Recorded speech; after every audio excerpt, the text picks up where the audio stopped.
Pangyaw, baka makatulong to sa'yo. Terminated on the spot ka po ba sa Hong Kong at napag-initan din ng amo?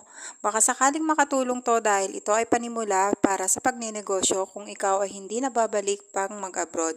20K lang po ang may bibigay ng ating OWA assistance at ang requirements po ay picture or photocopy of passport ng old or new, picture of latest arrival stamp, red or square, picture of latest departure stamp, green or circle, picture of business site along with OFW and barangay official, picture of barangay of ID of barangay official, picture of business clearance certificate, proof of displacement termination letter na galing sa ating mga amo, latest contract, referral from Polo or medical records, 2x2 ID, picture of IFW.